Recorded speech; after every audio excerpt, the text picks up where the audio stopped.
The second-floor bedroom was soaked in blood.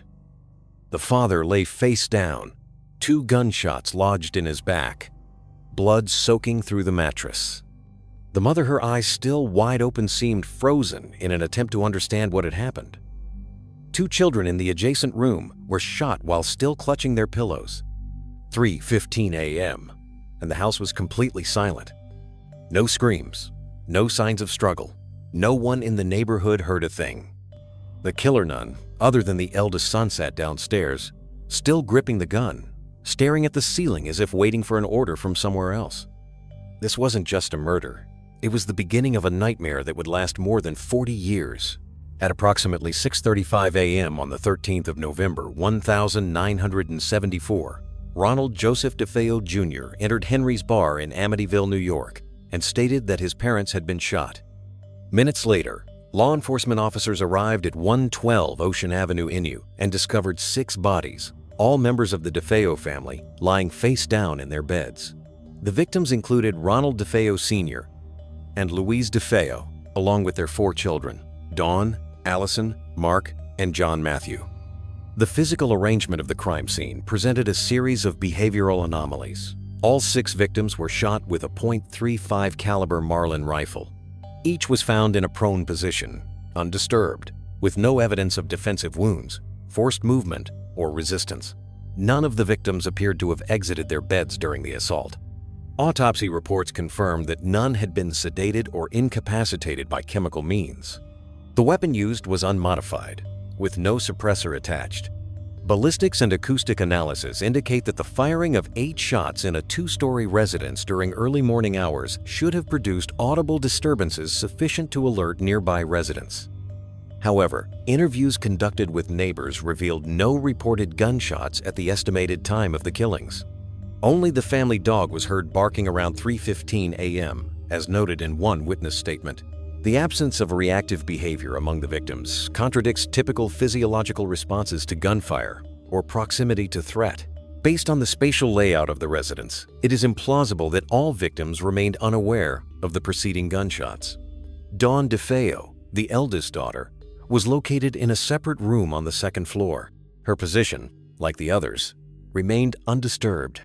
There were no signs of struggle or movement between rooms. Forensic testing found no evidence of restraint or incapacitation.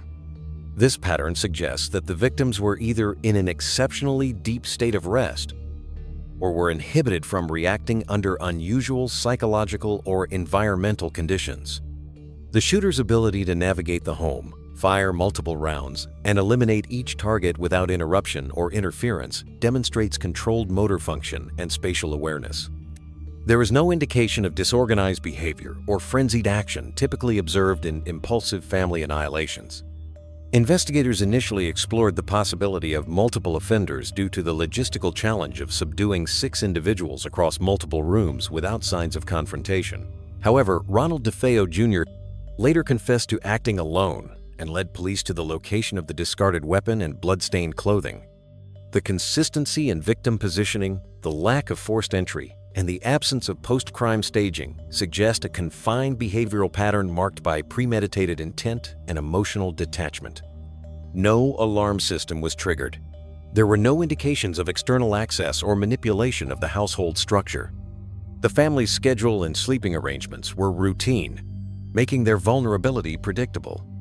The offender exhibited situational dominance, maintaining control of the crime scene without escalating into erratic or detectable behavior. The absence of reactive behavior, despite the use of a loud firearm in a residential space, remains a critical, unresolved component in behavioral analysis. This anomaly may indicate the presence of coercive psychological influence, environmental suppression, or an altered perception of threat response within the victims themselves. Ronald Joseph DeFeo Jr. exhibited a behavioral trajectory marked by prolonged interpersonal conflict, substance dependence, and increasing detachment from normative social function prior to the homicides. Reports from those familiar with the DeFeo household indicated a pattern of volatile interactions between Ronald and his father, Ronald Sr., often centered around financial control and authority within the family dynamic. These interactions were frequently characterized by dominance, verbal escalation, and perceived humiliation. Ronald DeFeo Jr. Substance use was chronic and polypharmaceutical. Toxicology reports and witness statements confirmed habitual use of heroin, LSD, and barbiturates. However, no forensic evidence supports acute intoxication at the time of the killings. This distinction is critical, as cognitive impairment sufficient to induce psychotic dissociation would likely have manifested in disorganized behavior, inconsistent targeting, or incomplete execution of the crime. Instead, the killings were sequential, precise, and methodically completed. Financial dependency appears to have played a contributory role in motivational structure. DeFeo had limited occupational history and relied heavily on parental support. One documented incident prior to the homicides involved an insurance fraud scheme wherein DeFeo was suspected of staging a theft from the family business. This pattern of entitlement, combined with deception, suggests an emerging exploitative behavioral model consistent with narcissistic features and antisocial traits. Post-crime conduct further aligns with manipulative orientation. After the killings, DeFeo fabricated a story implicating an unknown assailant, then altered his account multiple times. Within 48 hours of initial contact with investigators, he had produced at least 3 conflicting narratives. The pattern of revision, redirection, and strategic disclosure indicates an intent to control the investigative narrative rather than an effort to conceal the crime through evasion. During formal interrogation, DeFeo ultimately confessed to the murders, providing logistical details consistent with forensic findings. However, his affect remained erratic, alternating between defensive indignation and apparent detachment. This inconsistency may reflect an underlying personality disorder with affective dysregulation and impaired empathy. Psychiatric evaluation during trial proceedings diagnosed DeFeo with antisocial personality disorder, though defense experts argued for a psychotic component.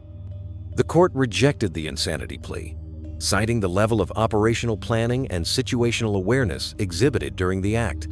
Further complexity arises in later statements made by DeFeo during incarceration. In subsequent interviews, he claimed that his sister Dawn DeFeo was involved in the killings, alleging that she had murdered their parents before he retaliated. This version diverged sharply from the original confession and was unsupported by physical evidence. Forensic ballistics and residue analysis initially raised suspicion due to the presence of gunpowder on Dawn's nightgown.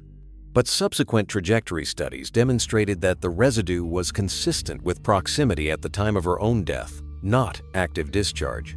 These contradictory narratives suggest an ongoing effort by DeFeo to externalize responsibility and fragment culpability. This pattern, common among high-control offenders, serves to maintain psychological distance from the primary act while allowing for narrative manipulation over time.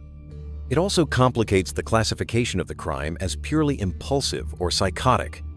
The possibility of a secondary actor was considered in early investigative stages due to the logistical improbability of subduing 6 individuals across multiple rooms without alert or resistance. However, lack of forensic corroboration and inconsistencies in DeFeo's evolving claims precluded validation of this hypothesis. There remains no verified evidence of a co-offender. The sustained absence of remorse and shifting self-narratives across decades are characteristic of individuals with entrenched antisocial pathology. These traits include instrumental use of confession, calculated blame deflection, and recurrent identity reframing based on situational advantage. The continuity of these behaviors in both custodial and public contexts reinforces the behavioral profile established at the time of arrest. Despite the clarity of DeFeo's operational control during the killings, the psychological mechanism through which all 6 victims failed to exhibit reactive behavior remains unresolved. The convergence of methodical execution and complete absence of resistance introduces a potential variable beyond direct behavioral analysis. Whether due to environmental conditioning, collective compliance, or an unexamined external factor, this element of the case remains inconclusive. On the 18th of December, 1975, George and Kathleen Lutz, along with their 3 children, moved into the property located at 112 Ocean Avenue in Amityville, Suffolk County, New York. The purchase was completed at a significantly reduced price compared to similar properties in the area, which was attributed to the prior homicides occurring within the residence. The family was aware of the event history prior to occupancy. Within days of relocation, documented behavioral changes began to manifest among family members. Reports from George Lutz indicated recurrent early morning awakenings at approximately 3:15 a.m., accompanied by heightened physiological arousal and persistent restlessness. These symptoms are consistent with disrupted circadian regulation, potentially triggered by anticipatory anxiety or conditioned environmental response. Kathleen Lutz reported experiencing sudden shifts in emotional state, including episodes of inexplicable unease, sensations of being watched, and marked mood instability. Her behavior displayed signs of cumulative psychological strain, with sleep disturbances and somatic complaints increasing over time. These symptoms align with acute environmental stress response syndrome, frequently observed in individuals subjected to prolonged exposure to perceived threat stimuli. The children exhibited divergent reactions. One child, Melissa Lutz, described interaction with a presence she referred to as Jody, reportedly possessing non-human characteristics, including anomalous eye luminescence and distorted facial morphology. While unverifiable through clinical observation, the consistency of her statements over multiple interviews suggests internalized belief rather than spontaneous fabrication. This may represent a psychological projection or an attempt to contextualize unfamiliar environmental stimuli. Multiple areas of the residence were reported to have experienced sudden infestations of insects, particularly houseflies, despite cold seasonal conditions. No evidence of structural decay or organic waste was found to support natural infestation. The persistence of these occurrences in specific rooms contributed to the perception of localized environmental contamination and may have served as a reinforcing factor in escalating household anxiety. George Lutz demonstrated progressive withdrawal from daily routines. Accounts from contemporaneous associates noted a decline in personal hygiene, neglect of business responsibilities, and increased irritability. These behavioral shifts are consistent with depressive features exacerbated by situational entrapment and cognitive overload. The reported correlation between his physical deterioration and specific time intervals, most notably pre-dawn hours, suggests an entrainment of psychological response to temporally patterned stimuli. During the 28 days of residence, the family made multiple attempts to normalize their experience, including a request for clerical intervention. A Catholic priest, later identified in media sources as Father Ray Pecoraro, was invited to bless the house. His account described auditory phenomena perceived as directive in nature. The psychological impact of this experience contributed to his decision to terminate further involvement. By the 14th of January, 1976, the Lutz family vacated the property, leaving behind personal belongings and refusing to re-enter. No formal psychological assessments were administered immediately following their departure. However, subsequent interviews conducted during legal proceedings and media interactions revealed persistent trauma markers, including avoidance behavior, intrusive recollections, and heightened arousal in reference to the residents. The absence of corroborative physical evidence supporting paranormal claims has led to contention regarding the veracity of the Lutz family's accounts.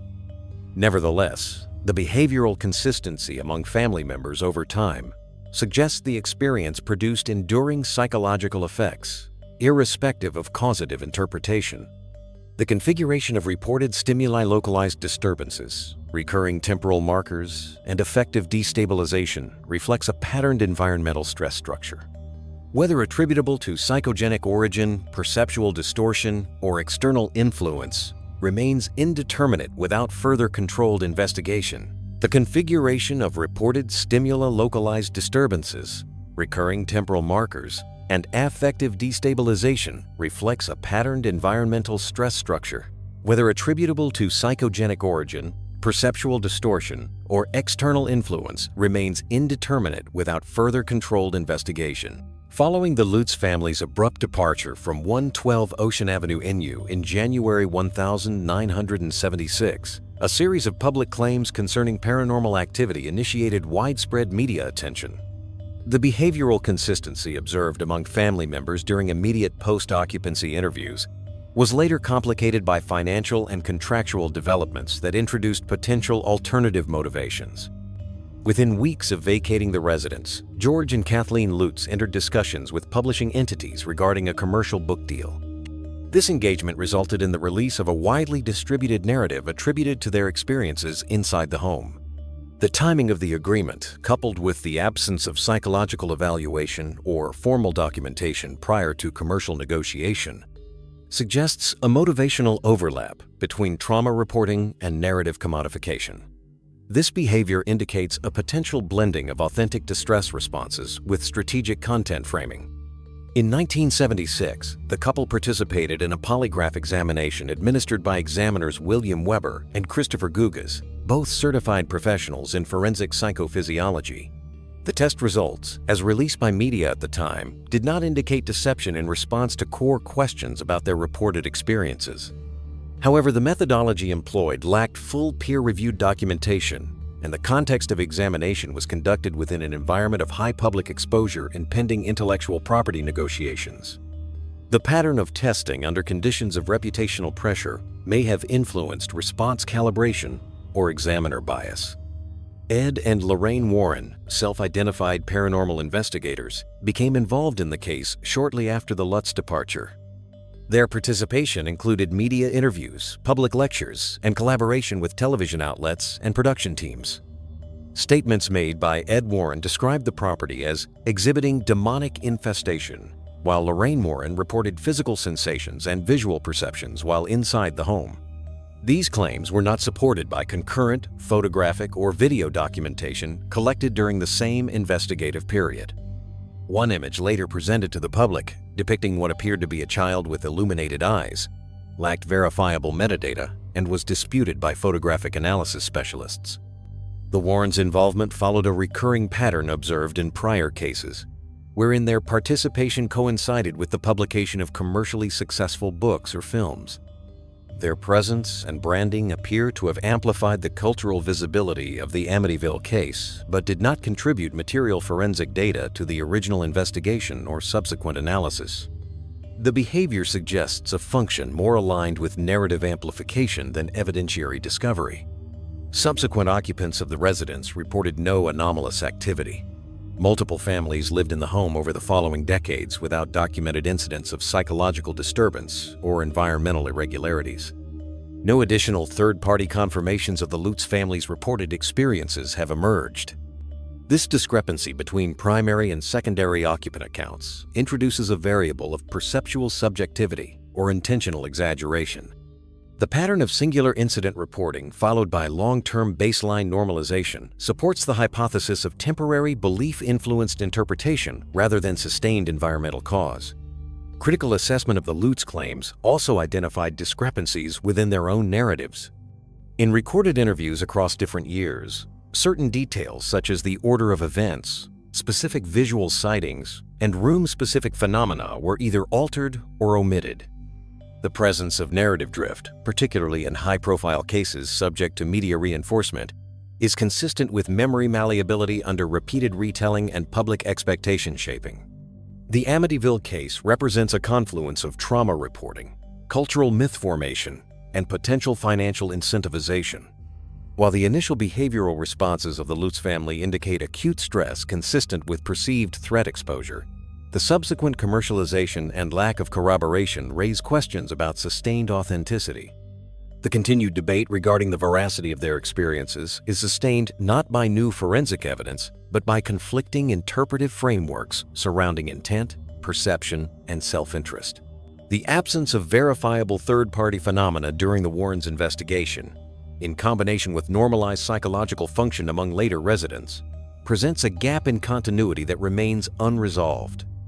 Whether the Lutz family's experience reflected genuine psychological response to environmental stimuli or represented an orchestrated narrative shaped by external incentives remains an open behavioral consideration.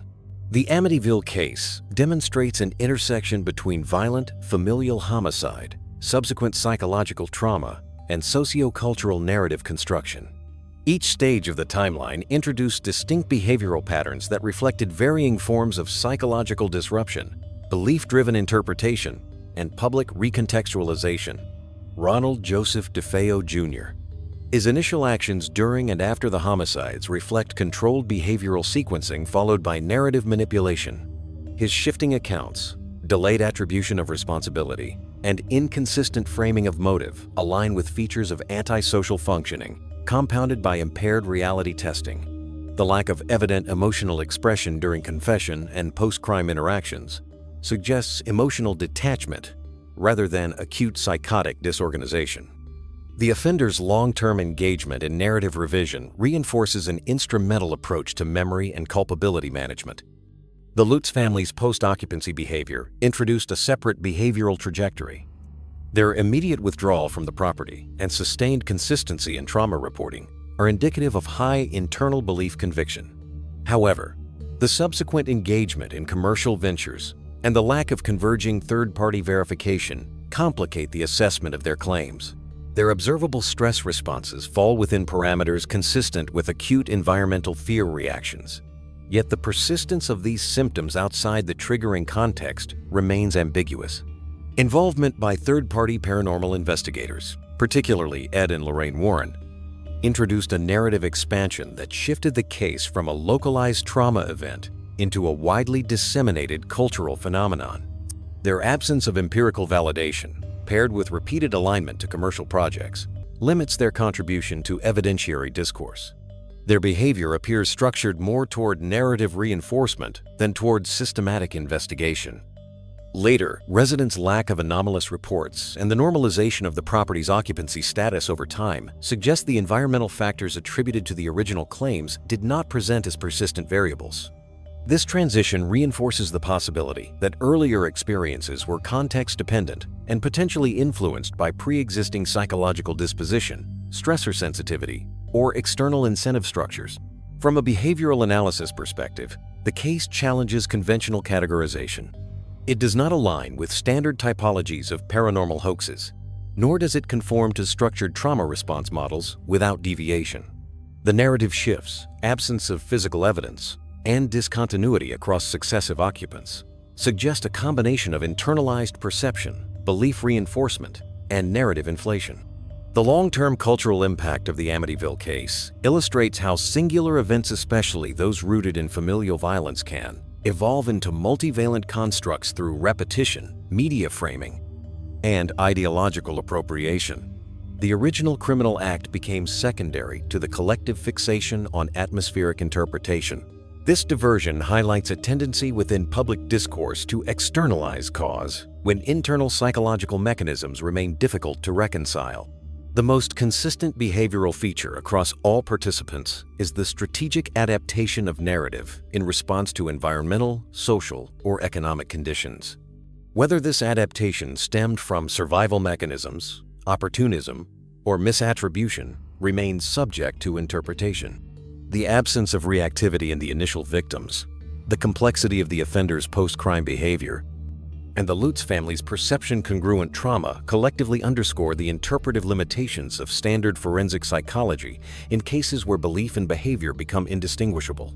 The Amityville case reveals a core ambiguity, not in the presence of external phenomena, but in the extent to which human perception, memory, and narrative construction shape the enduring understanding of an event.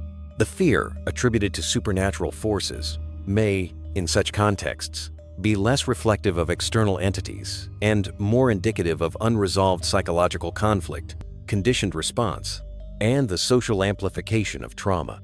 What are your thoughts on the behavioral conclusions presented here? Do you agree with this interpretation, or would you classify it differently?